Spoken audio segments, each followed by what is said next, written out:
Well, believe it or not, at one point, your favorite comics sucked. Everybody's arms are crossed. At the beginning, we're all supposed to suck. Yo, Got my one-liner. what's more American than failing? Feel my weekend gig has turned into a one-nighter. I thought the set went well. Yeah. The tables in the back are digging my dick jokes. That's what comedy's about, man. It's about bombing. And I was like, no, it's not. Like, that's not what you want. They give me the sign, I give them my closer. I'm just over 500 with good shows versus bad shows. Just enough to get in the playoffs. I hit the punch All right, this is a good episode. Fuck it. Long story short, He failed. God damn it. Yes, Wait. misery loves company, my boy. thanks for coming out. Boom. Thanks for coming out, baby. Thanks for coming out. Hey. Thanks for coming out. Are we under attack? Thanks for coming out. Fuck, that bad? Thanks for coming out. I'm in. Thanks for coming out. Yeah. Oh, that was unprofessional. Thanks for coming out, ladies and gentlemen. The bomb is the bomb. Thanks for coming out, ladies and gentlemen. Welcome to the show. My name is Shuli. I am a comedian for the past 15 years. Worked for the Howard Stern Show. Now on my own, getting back to my comedy roots. And there's no point in discussing comedy roots without discussing this man joining me, the co-host of this show. Ladies and gentlemen, my dear friend for over 20 years, James Mattern. James, how are you, sir? Shuli, this is a pleasure to be here. This is exciting. This is an idea we've had for a minute. Yes. To talk about the roots and the pain of coming up in comedy, which is the real story everyone wants. Everyone loves origins. Everyone wants to hear people at their lowest part. That's what they want. Yeah, we love building something that starts as underground punk rock, making it big, and then cutting its legs off and destroying it all over again. That's it. Yes. And while this show will touch upon that, that's not what this show's about. This show is about stand-up comedy. And whoever you are, you have a favorite, I'm sure, of all time, and I'm sure you have a favorite currently that you love following, listening to their stuff, going to see them live. Well, believe it or not, at one point, your favorite comics sucked. They were not good. And they'll be the first to tell you. But really, where you really hear the war stories is in the green room, in the backstage, hanging out with other comics. And that's our combat. That is our battles, is the shows that don't go well, the bombs, right? And James and I started it together in Vegas 20-some years ago, where Vegas till this day has no comedy circuit whatsoever. And people will tell you a little bit. No, it's nothing. It's nothing. Little bit. We build up the comedy scene a little bit. Have the drink with me. With me. It's not the comics' fault. It's just not designed for a circuit, for a scene, because options is your worst enemy, and Vegas has nothing but options. So why would I go see an open mic night at a club when I can go see a guy that's been on Comedy Central or 17 cruise ships for the past 20 years and has a name and has a headshot and has this and it's in the lights and free tickets and all the shit, all the shit you're competing with? Comedy is where, Vegas is where comedy goes to die, pretty much. Is starting out, right? As far as beginners, it's very tough. And it also add to the list, forget seeing other comics. Circus Olay every 5 minutes pops out a new show. I mean, you could go see some mystical girl who looks like she's from the 1840s in Hungary, bouncing in a ball, coming out of a ball, and giving birth to like a pigeon out of her vagina. How am I not going to go see that at Excalibur on a Wednesday, but go see my friend at work do 5 minutes about pussyfoot? And I got a free ticket to watch that for ordering a cheesecake at the coffee shop. Vegas is like living in a cartoon where it's like it's 2:30 in the morning. You look at your friend, you're stoned. You go, "You want to go indoor skydiving?" And your friend's like, "Yeah." And then you get in the car and you go to a place that's open to indoor skydive. That's it. Yeah. So go ahead. No, but that's the beauty of it. The irony is what you're saying of Vegas. My first appearance, my first open mic, which we'll get to a little bit. The sign up wasn't until midnight. Right. Remember, there used to be a show Saturday and later Sunday at this place called the Stock Exchange, and sign up was midnight. I mean, think about it. If you start in the Midwest, last call's at 10:30. Let's just be blunt about that. Midnight to sign. You can't eat on a Sunday in fucking Omaha after 6 p.m. Are you out of your goddamn mind? You have to go home and tell everyone in the house how much fun you had at church that day. And there were so many comics, and the host, who I love, would love to do time in between every so you'd be there till 1:30, 2 o'clock. You haven't even sniffed the stage yet. You got 6 more people ahead of you. It was. I think I've walked out of that place more times than I went up. Yes, here's the beauty: you could walk out and come the fuck back. No one would know. You could. I came back with Wendy's, sneaking in fucking liquor. Left with one girl, came back with another. Jesus, what are you gonna do? Show starts at midnight. Well, it's like Axl Rose was running the fucking open mic. It really was, and so this lack of a scene really made these stages, if you want to call them, these small opportunities, crucial for us because we wanted to do this. So, long story short, I've seen George Carlin in Vegas have people walk out on him. Oh yeah. Okay. And all I'm saying is there is no material to compete with gambling addiction, right? Like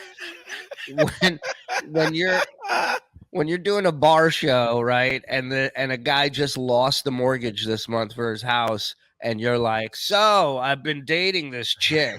And the guy's like, all he wants to do is kill someone. So we had these little open mic shows that we ran throughout town because the stages were so few and far, and we wanted to get as many reps in as we could. A lot of these shows were once a week. So, you have to wait 4 or 5 days to get up on stage again. It was insane. So we started opening up these open mics in different spots. And I ended up meeting up with a gentleman by the name of Sandy Hackett, Buddy Hackett's son, who had a successful Rat Pack tribute show at this hotel called the Greek Isles. And it was so successful that they built him a comedy club in this hotel. Now, this hotel, you talk about a shithole, right? Oh, boy. I mean, the only people that stayed in this hotel were pilots and flight attendants. No, but they tried to demolish this building 3 different times. Yeah. And for whatever reason, they couldn't pull it off. It was a dump. Yeah, people on the Lam didn't even stay there. Just pilots. Yeah. If you're hiding from your debts, you wouldn't even go there. That place back in the day, ironically, used to be called the Paddle Wheel. So, like in the 80s, Circus was the shit in Vegas. People don't realize that, other than like Fear and Loathing in Las Vegas.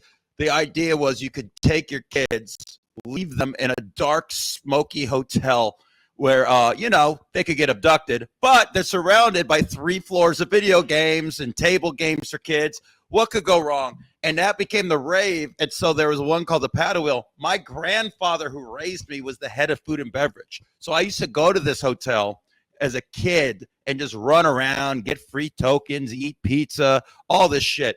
Little did I know the horrors that this place was going to cause me 20 plus years later, trying to do stand-up comedy in that showroom. By the way, 7 years old, I go with you want to talk about addicted gambler. I go with my mom. We were living in LA. She once drove from LA to Vegas in 3 hours. That's a record. That we got to the front desk and the woman was like, "How was your flight?" We flew Air Oldsmobile, right? Yo, a mom in the 80s and an Oldsmobile is the greatest 80s image ever. As long as you're next to her playing with a Rubik's Cube, what up, 1984? Dude, I remember not seeing the needle in the speedometer. Like, it was down. If it could go around again, it would have come back around again. But you talk about the 7 years old, she would give me like $100. I would go downstairs, right? Jesus, nice country. Listen to this. Well, this is why, right? Because she's like, "Get the fuck out of here. I'm going to gamble my life away." I would go downstairs, get a cab, go to the circus, go up to the arcade, play video games, come stop with enough money to get the cab back plus tip, because I'm not a fucking animal even at 7. You're 7 years old getting cabs. My grandma didn't leave me home during the day at summer break till I was like 14. Buddy, I would fucking get a cab back to the hotel, tip the guy, tell him have a good night, give my best to the family, walk into the casino, find my mom from the red hair that no other person on earth had, that color red hair that my mom had. And I would just come up to her, start rubbing her shoulders at the machine. She'd win, give me $20. Boom, paddle wheel arcade, nickel arcade, by the way, for a little while there. That place rocked. So fast forward X amount of years later, this is now the stage for us. This is the pinnacle for us. All the open mics we run around town, everyone's shooting for their shot to get to perform at the Greek Isles Hotel in Sandy Hackett's Comedy Which Club. is so weird because, to be quite honest, so Shuli would go and get on stage a lot at that place, and he got so tight, and Shuli was the most consistent act that we had in Vegas. But all reports from him and the few of us who would get there once a week or whatever, wasn't fun to do stand-up there. So, but that should tell you how desperate everyone was, is that you just would go back and tell people these horror stories, like these Dante Infernos of hell, of like, oh my God, and then the 6 people started, blah, blah, blah, and I wanted to jump off a bridge. And you tell this to someone, and they are so hungry to get on stage and be like, well, cool. So can I come by Wednesday? Do you think Sandy will look at me Wednesday? Like, we're basically telling you you're going to get murdered, and people are like, so how quick can I get murdered? I can't wait. It was insane. I worked there for years, and I guarantee you I had just a few. I'm just over 500 with good shows versus bad shows. Just enough to get in the playoffs. I bombed so much at this place that I had to come up with a rule for myself mentally that I could only beat the shit out of myself mentally for like 10 to 15 minutes after a set. And then I got to let it go because I was going to be back the next night and we're going to try it again. But that's how much I bombed. And so it got to the point where I was hosting and Sandy would come on at the end and do some time. And out of all the comics, James was the guy that I felt like could work in this room. But also, when you're a comic and it's a shit gig, you want to bring some company with you to go down in flames with you too. That's always fun. Yes, misery loves company, my boy. When you can share in that misery, absolutely. How much time are you guys doing? So, by the way, that's Iso, our producer. And we apologize for not introducing him. He's our right-hand man helping us out. So I would open up, I believe, with 10 to 15. Yes. And then I would bring James out to do, 7 to 10, I think. And then we had this guy, Fats Johnson, that would go on. who is in the Steve Martin book. People don't realize this. He's in Steve Martin's Born Standing Up. And when I read it, I remember texting Shuli, and then I just re-listened to it. I listened to the audiobook. I'm like, I forgot Fats Johnson's in this son of a bitch. This dude was not fat at all. It was hilarious. He was just tall. So you bring up Fats Johnson, and the audience be like, wait, is this a gag? This motherfucker's skinny. This old man is skinny. Yeah. And he was an angry man. He would tell us angry. I've never met an angrier person in entertainment the energy TSA agents give off, or DMV people, that was him, and his job was to stand in front of crowds of people, and he used to yell about him 5 minutes before the show. And it's not like our green room was it was just the side of the stage. The side of the goddamn stage. The curtain was flimsier than 1-ply toilet paper. They could hear the whole goddamn shit talking. And he'd go, he goes, look, he would yell at me for how I come dressed to the show. He goes, always. Look at you. You look like you need to be sitting out there. That you got to differentiate between the act and the audience. He goes, that's why, look at my shirt. It's sparkly. It's shiny. Look at my guitar. It's shiny. You know why? Because they're retarded, and retards love shiny shit. But then and he would say that, and they could hear him, Yeah. And he go out there and fucking crush with like all due respect, because I think he's no longer with us. Hacky shit. Oh. He used to yell at us because we'd be talking about like Bill Hicks and Kinnison and goddamn young Dave Chappelle and all this and Sarah Silverman. And he was like, they're not talented. They got to do this.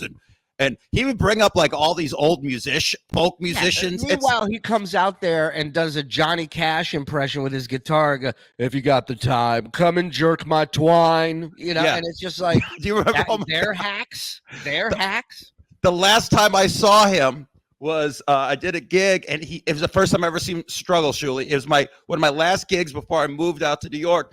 And it was like a week or two after the Johnny Cash movie came out. So it's the fever of everyone loving Johnny Cash, and everyone is just all about being the man in black. And he goes, you guys see that movie? And the audience erupted. They were like, yeah. And then he strums the chord and goes, hi, I'm Johnny Trash. He says trash. And the audience is like, boo, fuck off, trash. We like that goddamn movie. What's the matter with you? Son of a bitch. Like how to read an audience and then how to just throw the notes away. Just turn them right away. He would say things on stage in conversations with crowd he didn't realize was awkward or offensive. Like, there was a really heavy set guy in the audience one night, and he just in the middle of his act, he just stops and he just goes, Hey, listen, I was 420 pounds. He goes, listen, I was 420 pounds. Come talk to me after the show. I'll help you out, because otherwise you're going to die. Hi, I'm Johnny Trash. And it just goes right back into his fucking act. I'll never forget it. Called an Asian guy a Chinaman once. Like, he was old school. And this guy, he would do the same thing every time. He would walk in, drop his bag. See, I would be hosting, walk out, go play in the casino for 20 minutes, then come back and do his fucking set that he'd been doing for 3 years straight, you know? Yeah. And one night, our good friend Potter, who we'll bring onto this show at one point, he was doing the sound at the Greek Isles, and he suggested that I go out, since I was hosting, and do all of Fats's jokes that don't involve his guitar. So all his regular jokes, just do them, because, like we said, he was angry, so he would yell at a good crowd. Imagine if they didn't laugh at anything, like what his reaction would be. And so I did it. I did as many of his jokes as I could. He never changed them. I knew them all. And then I bring him up, and he comes up and he does the first joke. Oh, no. And they give like a nervous laugh, like, oh, he's doing like a callback to that other guy, right? And then he does the second joke, and they're like, all right, is this guy just stealing that last comic's act? Oh, no. And then the third joke, and they give him nothing. And he just looks and he goes, the fuck is wrong? Did the Lawrence Welk bus break down outside, you idiots? And just start calling them morons and idiots, and fucking the whole rest of his set, he was just attacking them. And they were fucking yelling back. It was awful. Awful. I was not there for that. Did he ever find out why that reaction happened? No, I never said a word. Me and Potter were purple backstage, had tears running down our faces. It was and it was such a throwaway suggestion from him. He goes, you should do all his non-guitar jokes and watch him fucking go nuts on this audience. And I'm like, that's fucking brilliant. That's brilliant, Potter. And I did it, and it was brilliant. It was amazing. But not only did Fats bomb, we bombed more than Fats on a regular basis. That dude crushed there. We ate shit sandwiches so often that is where. So what would happen is I would host. I bring James up. As he's coming up on stage, we shake hands, and I look at him and I say, "Thanks for coming out." Yeah, and that was code. That was code. Yeah, go ahead. Do you remember the first time you said it became code to indicate that you were going to eat ass for your whole set? But it started because you do the Saturday show early there. There'd be like a 5 o'clock sometimes, I want to say, like a matinee. And there was a place close enough called the Beach where you could work a more dirtier act, because you had to work clean-ish at the Greek Isles, because it was usually, let's be honest, 6 to 15 people. On a really good night, you might get 25, and you'd be high-fiving, even though you probably were going to get your teeth knocked out. Yeah. and it would be 90% blue hairs. Yeah. And if there were young people, you'd get excited until you realize that they were missing teeth and they were meth heads, which weren't going to make them any better to get with your material. And so there was a Saturday audience. It was like a good house, and we were excited. And I think we had like 3 shows lined up that day, which is back in Vegas. Like in New York, you can get up 3 times on a weeknight. Right. And but any night in Vegas to get up once is huge. Twice, amazing. 3 times, we felt like real comics. This is our first show, and you're out there, and I think you're doing fine. But to you had mastered how to at least be who you were in front of them and get laughs. And I was more worried about myself as a selfish comic, of course. And I come out there, and even if you weren't doing well, it's like, well, I'm going to get them because I'm special. That's everyone's the one who's going to crack them. Oh, right. You know why they don't laugh at him? Because he ain't shit. And you go out there, and it was the worst feeling ever. And then I felt so embarrassed. I grew a tail, had it fucking between my legs, and then you come to get me, and you go, you took your time like a man. I go, come on, that wasn't bad, right? And then you pause and go, thanks for coming out. And on stage, I go, fuck, that bad? And then I went back, and then we joked about that forever. And then Shuli would, in future times, and not just to the Greek Isles, it became a code in life. Like, hey, how's this going at work? Thanks for coming out. Oh, no. Or he texts me, how'd that go with that girl I saw you leave with? Thanks for coming out. Oh, well, maybe she's got a friend. You knew exactly where you stood. You knew exactly where you stood when you heard that phrase. And that was our mantra, man, was thanks for coming out. It was death tonight. And that's what this show's about is those thanks for coming out shows. And it doesn't have to be just comedy. Musicians have them too. We plan on talking to not only your favorite comics, but just people in all sections of entertainment, you know, that have to learn to get good at this shit. You know, that's the craziest thing about stand-up is there's no practicing other than in front of strangers. Yeah. Right. That's it. That's the only way you hone your skill. And that's scary. Especially when it's not going well, right? And it's not supposed to early on. There's the small few that are fucking right out the womb, they're amazing. The rest of us, it's a process. You gotta learn how to write, you gotta learn how to perform, what you're gonna write, what you want to talk about, who you are, all this shit. So at the beginning, we're all supposed to suck.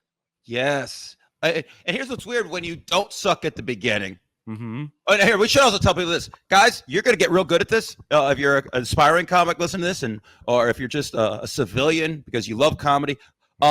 You're going to suck even when you're good. It's going. Right. No one's above an ass whooping. This is why everyone should be able to relate to this. And we're going to bring in, like he said, other than comedians, because what's more American than failing? Everyone can relate to failing. Look at us. Remember, Columbus thought this was India. Just remember that. This was a failure. Where we're living is a failure. He thought this was fucking India. The West Indies, God damn it. That's why they're called Indians. He failed, God damn it.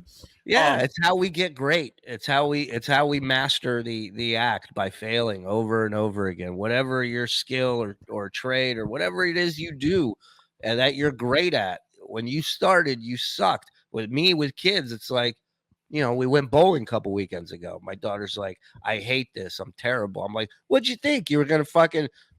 I dropped Pete Weber's name. I go, who do you think you are, Pete Weber? You went with Pete Weber. Yeah. To a child. The only guy I know.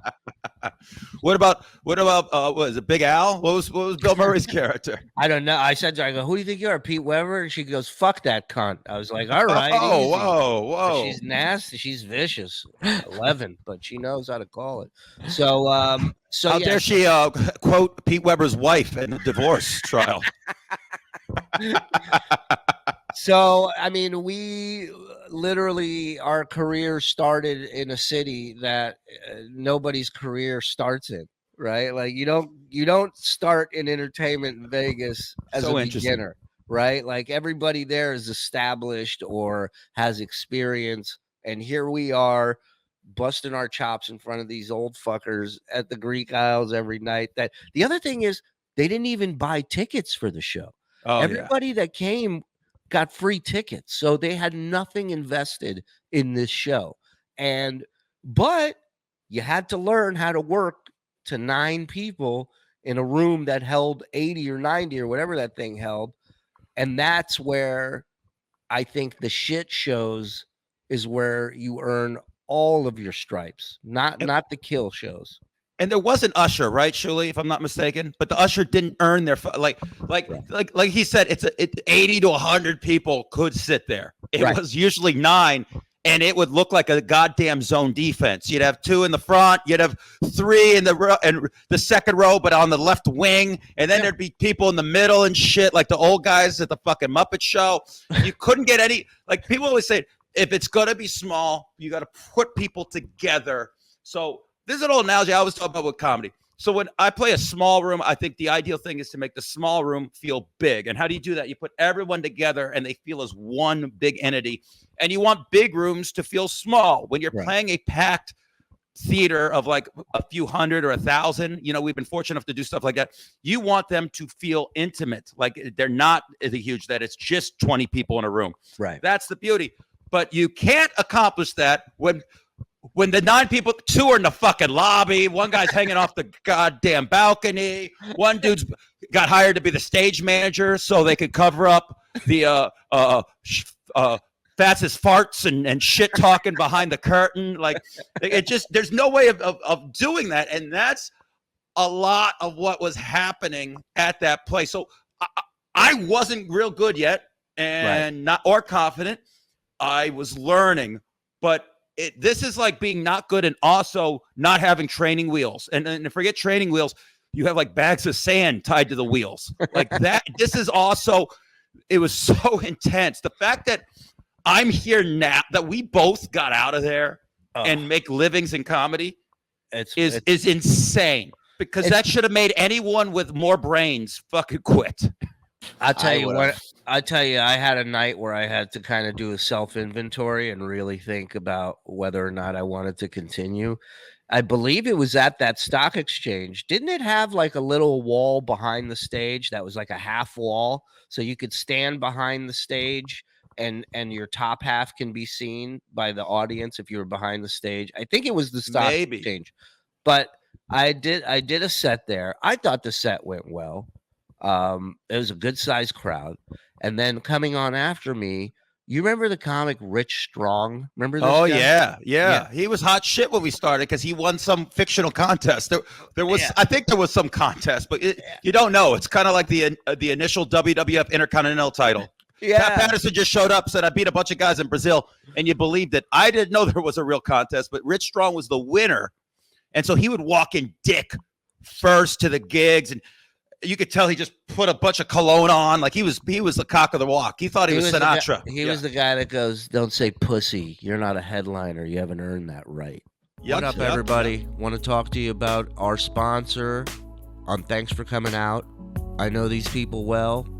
They are an amazing company. They are out of Iowa. The best friggin' corn-fed Midwest beef you ever had in your goddamn life. Rustic Cuts, my friend. Don't worry, they got grass-fed too, if that's how you roll. They got it all. Ground beef, steaks, burgers, sliders. It never ends. And every single thing they have is delicious. I've tried it all. And you don't have to be locked into buying these big packages. You can pick whatever you want from their website, rusticcutscb.com. That's rusticcutscb, like cbradio.com. You go on there, you pick out whatever meats you want, you type in the promo code Shuli, you get 10% off your order. Order something, try it. You can't screw this up unless you just leave it on there overnight. All the meat is aged 21 days. You know what that's going to cost you to get at a steak place? Night on the town, babysitter, parking. Forget about it. Order it. Get it right to your door. Make it yourself. Feed it to the missus. And when she tastes this meat, deal closer, baby. Mariano Rivera coming out the bullpen. It's a wrap. So check out Rustic Cuts. rusticcutscb.com. They're the sponsor for Thanks for Coming Out. And we want to thank them for coming out. And make sure you use the promo code Shuli and you'll get 10% off. Now, back to the show. Yuck. Yeah. And by the way, I came in second in Star Search in Vegas. I remember.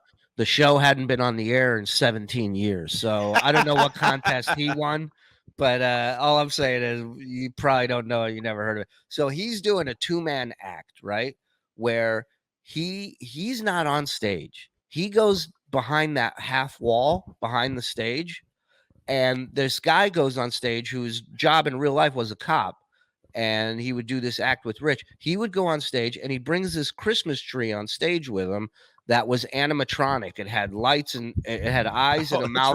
That's right. That moved, and you could hook a microphone up to it. And so when you would talk into this microphone, the tree's mouth would move and its eyes would move around, right? So that was their act. The cop So innovative. Yeah. And Rich goes behind this wall and he gets on all fours and so they start, and the first thing this fucking tree starts doing is shitting on me, right?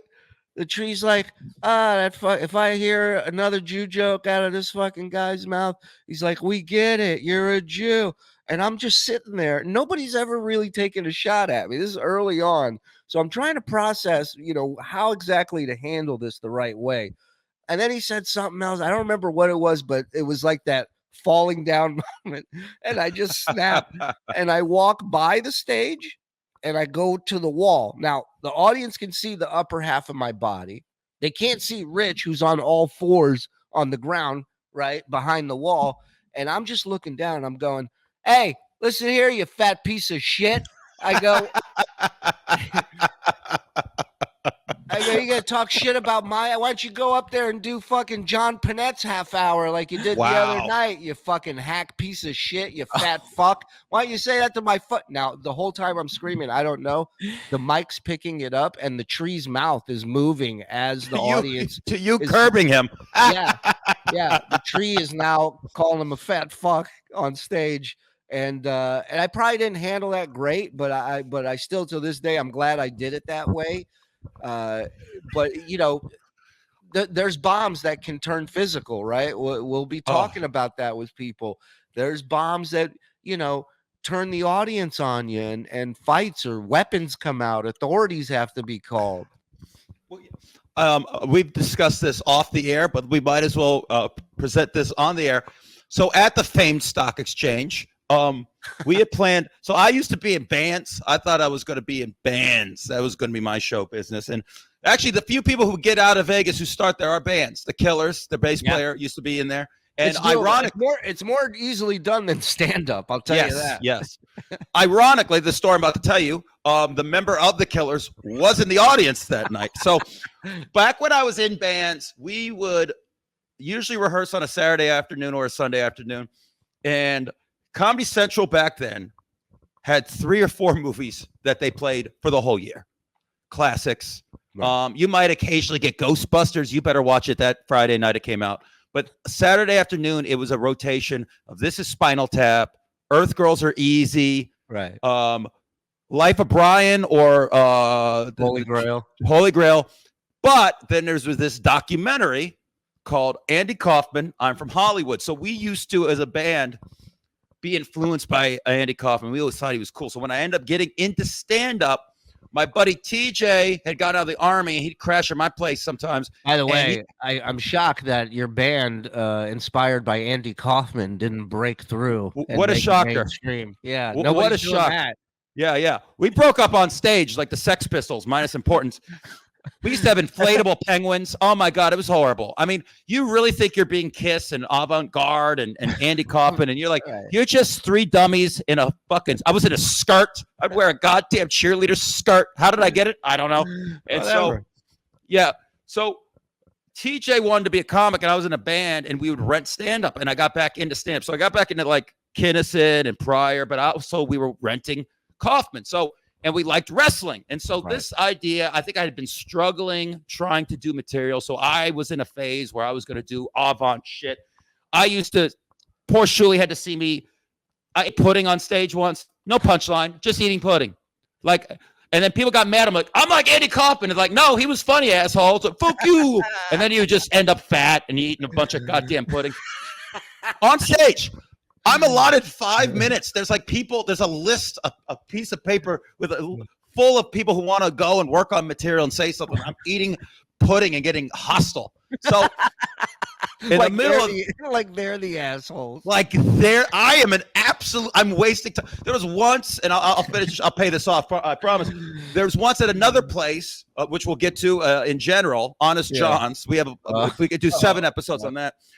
Where I'd seen David Blaine do Vertigo, where he just stood on a building for like 3 days. So I decided to stand on a keg on stage while all the other acts were performing while wearing purple, and I called it Indigo. That's what we did. That was the big gag. And poor people, these artists are trying to be comedians and say things, and they're stuck with my dumbass looking like a half-fat grimace on a goddamn keg. It was awful. So these are things we're trying to do.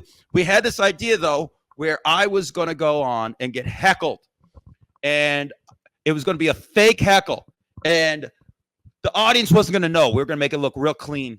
And my buddy was going to come up, my buddy TJ, and we were going to have a scuffle. And it was going to become a wrestling match where my buddy Archie was wearing a jacket the whole time. He would take off the jacket. He got a referee jersey. I had a buddy who worked at a low-level sports book, and this is how bad our hometown is that people at the sports book would wear referee jerseys. That's what you want. You want to hate the referees more after you piss away money because you're always going to blame them for you losing your parlay.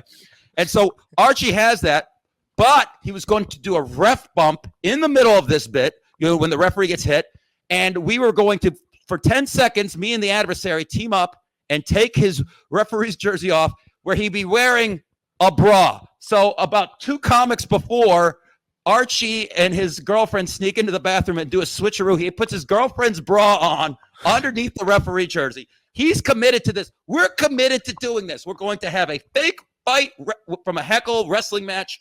And by the way, the number 1 killer to comedy, to any bit, is over planning and always way too much shit. Just simplify it. It's like cooking. The more shit you throw in, the worse it's gonna taste. Salt and pepper, asshole. That's a little bit of garlic. Salt and pepper. That's it. So here's the problem. This is going to be great. We think we're going to be awesome. The comic before me is a gentleman whose name is simply Dagger. That's his name. Dagger. First name, last name, middle name, only name, fucking Dagger. And he was friendly enough. Leather jacket, fucking. It's dressed exactly how you would picture a guy who calls himself Dagger. He had hair like he just got out of a fucking Rebel Without a Cause. Yeah, this guy was the real Andy Kaufman and Matt Dillon rolled into one. He was, dude, this guy's crazy. He's from New York, and I'm Dagger, blah, blah. He goes on and he's struggling because he also didn't have jokes, but he tried. And he was like offensive. And he's like, bah, bah, bah, bah. I think he looked at comedy more like a therapist couch than than like a career. You know what I mean? Yeah. It's he's just yelling, but he now, just like me wanting reactions that I wanted from the pudding, he wanted them from his goddamn jokes, from Dagger's jokes. And he wasn't getting it. And this cute couple, they were like a really attractive. You could tell they just started dating and they fuck all the time. And they were awesome. And they were nice to me. And they're like, we can't wait to see you. And then I think she yells something at Dagger. And he's like, what? And then the guy has to defend his girl. Sure. And now they're verbally going at it. And then I think the guy goes, yeah, so what are you going to do? And then I think the guy probably was in the midst of like watching The Sopranos. And so he did one of those, like he thought he was a tough guy, turned to his girl and did like a shrug with the arms. And by the time he did that, the 2 seconds it took to do that, Dagger had ran off the stage, grabbed the guy's beer bottle and clonked him right in the goddamn coconut. Pop! Yep. And a ballroom blitz fucking ensues. A brawl breaks out. One act before a real fight, by the way. Yeah. Right. Yes. Before we were going to do our stupid stage pro wrestling fight as my allotted time that week. You should, let me tell you something. You should send Dagger a thank you card once a year, thanking him for doing that and saying to where hell? Wherever you think that son of a bitch is alive? His name's fucking Dagger. You'd still be haunted by that memory of putting on that fucking bit in that place if he didn't interrupt it with a blitz. Oh, it died of death. Oh, it was so bad. So we used, like James brought up, we used to play at this place called Honest John's. Now, For those of you old enough to remember, there was a series of DVDs that came out called Bum Fights back in the day. And most of the fighters / bums were drafted out of the parking lot that housed Honest John's bar. And also the world's largest souvenir store, which is still there. Honest John's is gone. But I heard through Sandy Hackett, they were looking to do an open mic, and they were looking for somebody to host it and run it. And I'm starving for stage time. I said, I'm there. Let's go. And it was one of the wildest places. We very rarely had a normal audience or a comedy audience. It was it was like a Greyhound bus station.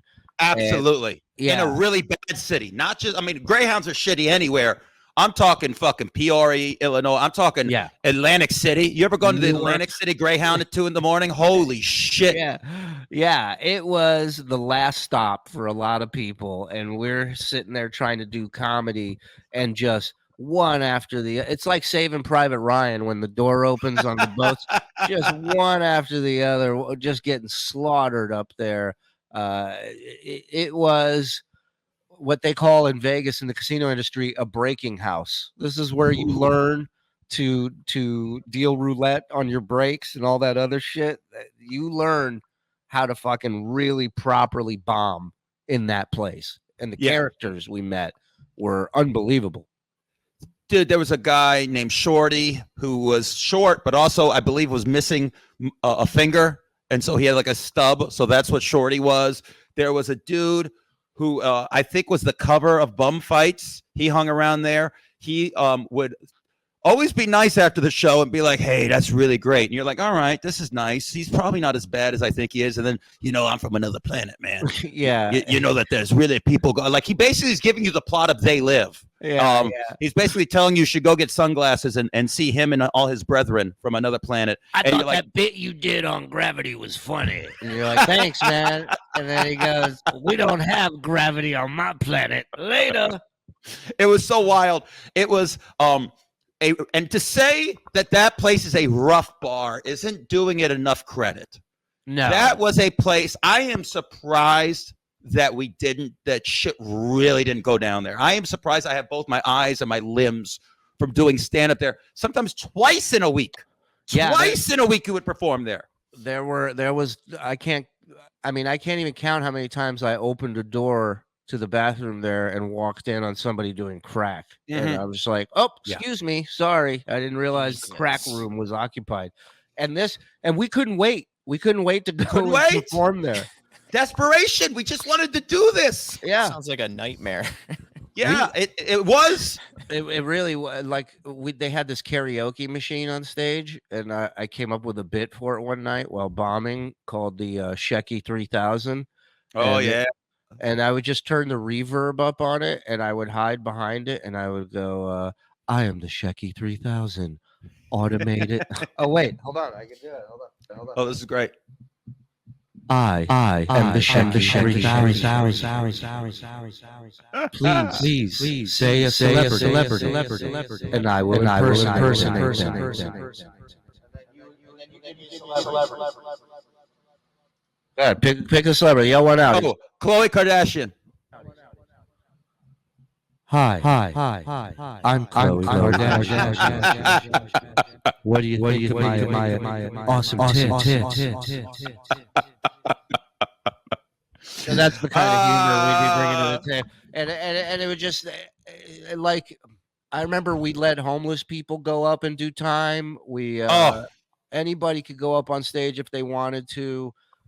Sometimes, did you ever get recruited to open for the all-black male strip team called the Black Stallions? I did not. I don't think I did it proper. But when we had the Saturday show for a few months, they would go on after us. Yeah. And they were very friendly for the most part. They were very nice. I think there's a story you'll probably end up telling of where it got interesting. And they were cool dudes. And they sometimes would be that back of the audience. Comics still have this where your set might not be going great, but you get comics and staff and people who are hanging, who are part of the scene, laughing. And that's like the comics comic thing. That felt good. They sometimes would be the back of the room for you and be like, all right, if I'm getting laughs from them, I'll take that as a victory.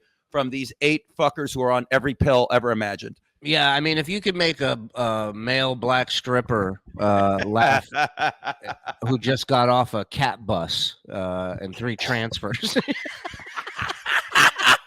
I just did a spit take. You know that happened one night. I'm standing outside smoking a cigarette. And I see one of them getting off the cat bus and walk into the venue to go strip for women. I'm like, this motherfucker just came off the bus. But no, if you can get them laughing, he came up to me. So our buddy Potter would always go up and do different characters.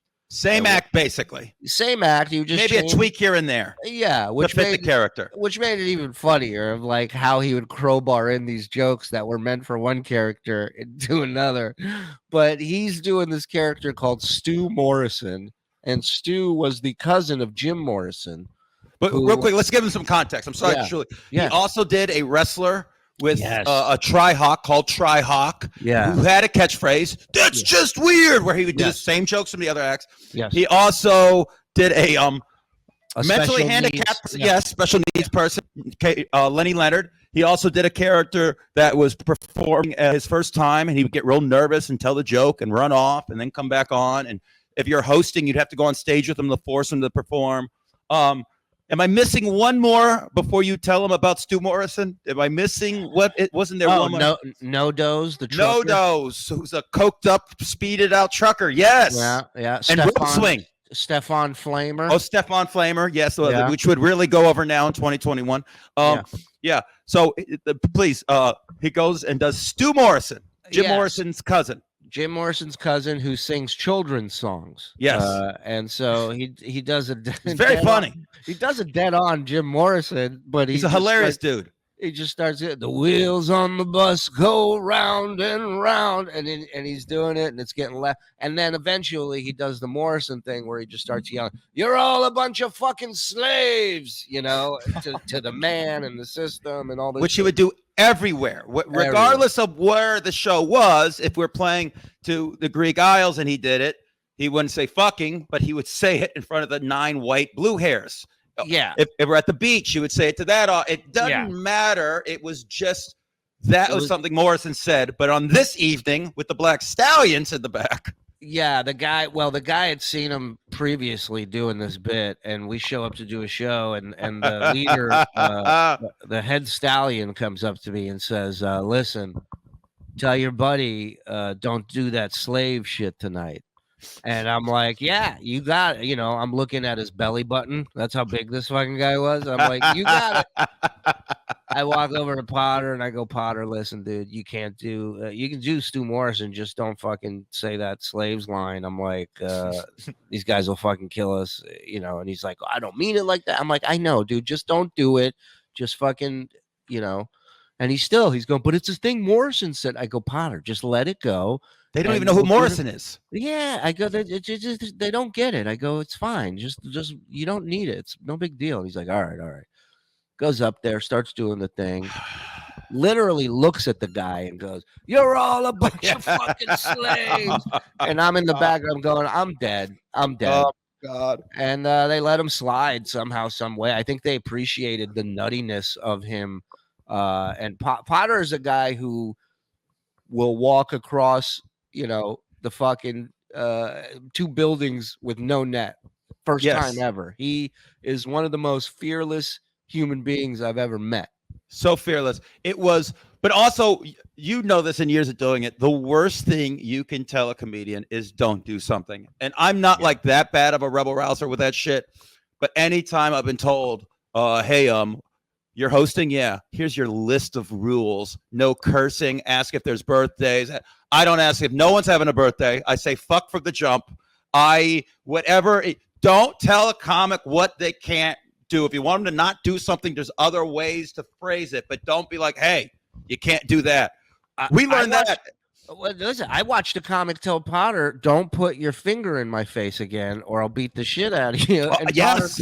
Potter goes, "You mean like this?" And just did that. And I'm like, "Oh my God, this guy can beat us both up. I'm not going to be able to stop him." Like, Potter's dead. He's just fearless. He met whatchamacallit's brother. Remember when he met Regan's brother. We had him on our AM radio show back. Wait a minute. That was Regan's brother? Yes, and wait a minute. He showed up. Yeah, he showed up with a CD. He had an album, and in the middle of interviewing him, right? Potter just goes, he holds up the CD, goes, "You made this?" And he's like, "Yeah." And he goes, "It's fucking trash," and throws it across the room.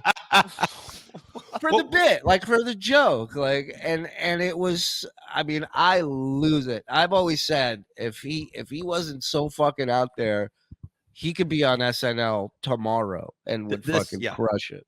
This is who we like came up with. We had a crew called the Renegades of Comedy, styled after the Outlaws of Comedy, which was Kinnison and Hicks and just these badasses, Carl LeBeau. And we formed this crew, and we're all totally different. We had a guy who was more of like a straight-laced dude, traditional jokes. Shuli did his thing. I was kind of a weirdo, but becoming more of a crowd work guy. Potter was this wild characters, and it was fun, but he was so unpredictable. And we had separate radio shows. I had one with a kid I grew up with. Right. They had one. I mean, we used to fucking pay an AM station in 2001. By the way, this was going to be how you start in show business, giving $250 a week to AM 1340. Oh, and you could have walked in there in full SS gear. All they cared about was the check clearing. That's it. They're like, "Oh, you're doing a pro-Nazi show? Great. Have fun. Take 2 breaks and give out the weather. We'll see you guys." Yeah. What are you calling this? The Blitzkrieg? Great. Yeah. Have fun. Blitzkrieg Radio. Yeah, no problem. Yeah, we're fine. Yeah. Welcome to Final Solution Radio. Whoa. How'd that get on? $250. This is back when companies only cared about the money. That's it, not the image. It was insane. And so I would guess sometimes though on Shuli's and Potter's and that. And dude, there's another time with comedians you brought in where Potter did a gig a year or two before with this dude, and this dude was now on the road. So these guys came in and played one of the comedy zones. It was hilarious. We had 2 different, the comedy zones in Vegas, in shitty casinos. Neither ever had a full house. It's hilarious that they felt that, you know, those 8 people we get on a Friday night, shit, we should double down and see if we can get 8 people 2 miles down the street. It was insane. So they opened 2 of them. We're getting these comics, these road comics, which is all we wanted to really be at that point, is to be a road comic. I'm traveling and making a living, and they'll take any publicity. Sure, we'll do your Friday night 11 p.m. show next to a goddamn Carl's Jr. with bullet marks in the window. We would love to. And so this one dude, Mo, I don't know if he was a funny dude, black dude, very fat. He came in delivering. He was great. And this other dude was kind of snide. I don't know his name, but he came in, and Potter said that dude was dick to him and got him fired from a gig. And Potter was next to me in a side room snipering in, and this guy got really pissed. You know, I don't really appreciate this. You were unprofessional. I'm sorry. The show had to go well. I don't appreciate this. You railroaded me. This is unprofessional. Him and the dude Mo walk out in the middle. And we feel like we won because we beat these guys who are keeping one of our boys from work. And now in hindsight, I go, fuck, yeah, all that was unprofessional. I'm fucking ashamed we did that shit. Potter should have done whatever he did, and we should have done that. But God, it was fun in that moment. This guy also looked like he put cologne on every part of the body, the dick, the knees, whatever. It was like, relax, buddy. And Potter would just do it. He didn't care about confrontation. The amount of dickheads and just douchebags you meet in this industry is just endless. It really is. And then you click up with the right comics starting out. That's crucial, man. Find the people that make you better. You make them better. It's one of my favorite things is we would all be sitting there at dead shows, writing for each other, helping each other out, coming up with punches or tags or something for anything. That's really what I wanted to do comedy for, was to be able to work with my friends. You know, I couldn't think of anything else that I wanted to do that I would enjoy more, because my friends were doing it with me. And bombing, when you got a buddy there, it's a million times easier. It's actually more fun. But it takes you a while to learn that A, the bomb is part of it. It's going to happen. There's no way to avoid it. And B, you can still be funny. You can still enjoy it believe it or not, like you would killing in front of an audience. It's just a different. You just got to wire. You just got to switch a couple wires up there, because it doesn't feel natural. It doesn't feel like this should be fun, but no, it can be. It can be. It can be. You listen to the Bible of comedy bombing, which is The Day the Laughter Died, part 1 and 2. Oh boy. And Andrew Dice Clay that goes in unannounced to Dangerfields to an audience at like 5 p.m. that had no business being at a Dice show, except for a few fans who kept wanting him to do nursery rhymes, and he refused to do them, and he just read off a notebook and just builds a wall of free association that peaks with absolute tension. Yeah, it's amazing.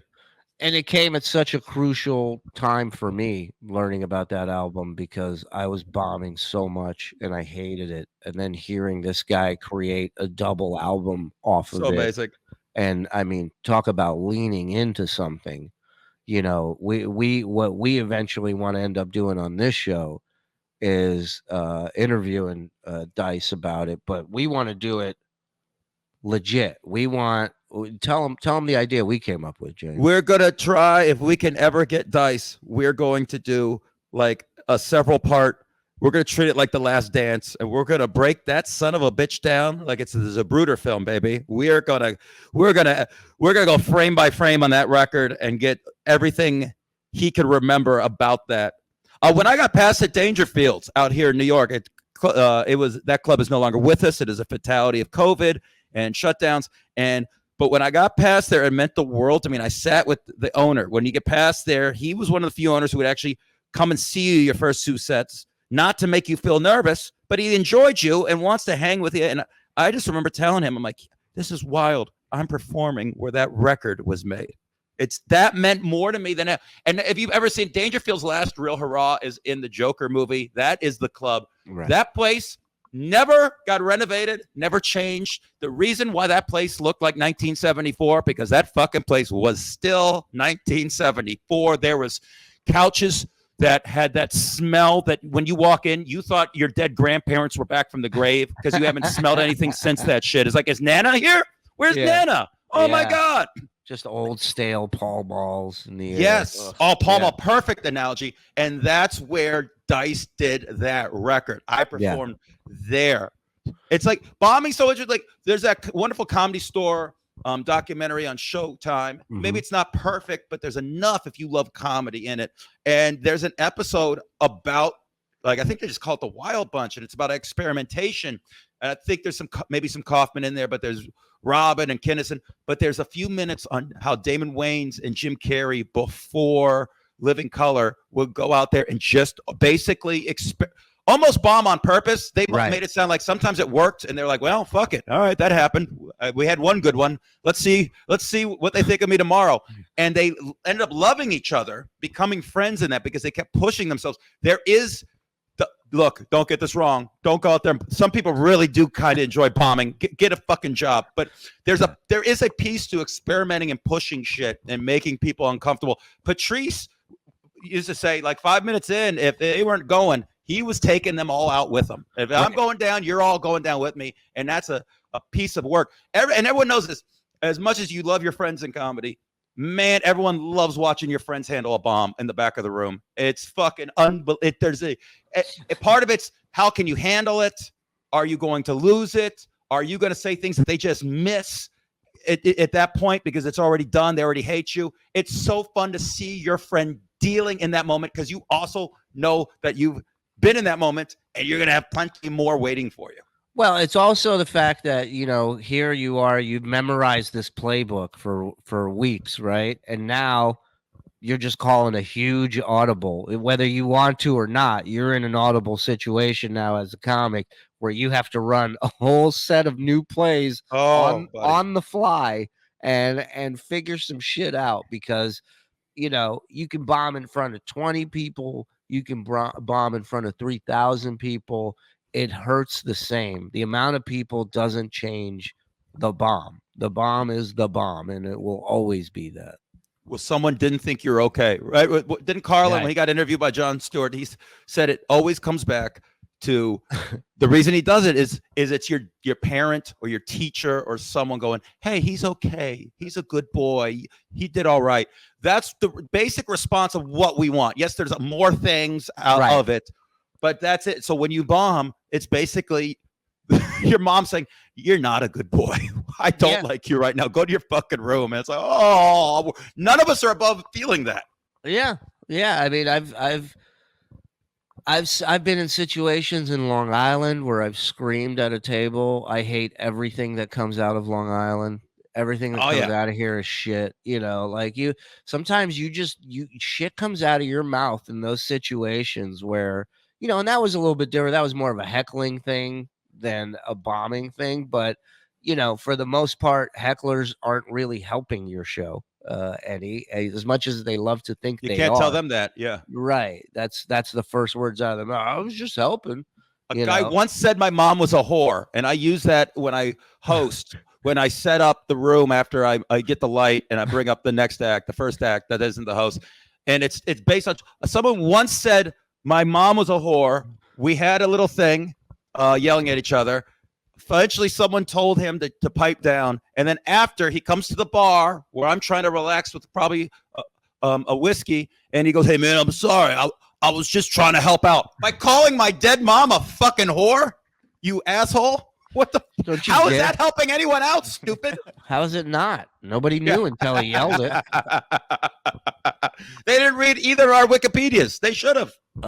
The first major bomb I remember was a benefit gig that I got in Vegas for a party to celebrate raising money for cystic fibrosis. I remember, yes. And I show up like 10 minutes before the thing. I'm high as a kite. I don't even know what cystic fibrosis is. I go to the house. It's in the yard, and it's a pool party, and it's a bunch of kids and parents. And I'm like, I'm in no way equipped to handle this situation. And I try to clean up the jokes I have, and it's like casino shit, and these are like kids. They don't know casino shit. They don't care. Yeah. And I'm just bombing about, and finally I just let go. I let go of the material, and I just go, how gross are girls, right? And they go, ew. and then I was home free, right? Like you're forced to experiment with things when you're in that situation that you would have never thought to bring out in public ever, right? Like, yeah. Well, Johnny Carson always said this. It's in the Steve Martin book. Like he did like a magic trick to fill time once, and then they went to a commercial, and he turned to Steve Martin. He's like, "You will use everything that you ever learned at one point in your career." It's just, it becomes fight or flight sometimes, man. It really does, and that's why the reps are so crucial. That's why it's so important, because every time we used to always say this, because a lot of times we didn't have audiences, right? A lot of our open mics were off the script, off the beaten path. It was just for locals, and locals in Vegas, once you get home, you ain't fucking leaving. Please. You're home. So, but we always said, man, we never canceled the show. We would go up in front of each other before we canceled an opportunity to go up on a stage. So, the reps are crucial. Any stage, don't turn it down. Go up. You'll learn something no matter what happens at that show. Years later, you'll realize you learned something at that shit. And at worst, you have stories that you can tell on a podcast weekly. And that's what we're doing with these motherfuckers. I'm glad. And you're going to hear millions more of these from us and from guests. We are. Yeah. I've not been this excited about a project in a long goddamn time. And we've only scratched the surface with our personal bombs, and then I know a few people who are going to come on here, some of their shit, and I can't wait for everyone to hear this. We hope you enjoyed it, man. Plenty of stories to come, plenty of guests to come. Subscribe, like, review, rate, do all that stuff. Follow us, and thanks for coming out. Thanks for coming out, baby. All right, this has been a good episode. Fuck it. Long story short, he failed. God damn it. Yes, misery loves company, my boy. Thanks for coming out. Boom. Thanks for coming out, baby. Thanks for coming out. Hey! Thanks for coming out. Are we under attack? Thanks for coming out. Fuck, that bad? Thanks for coming out. I'm in. Thanks for coming out. Yeah. Oh, that was unprofessional. Thanks for coming out, ladies and gentlemen. The bomb is the bomb.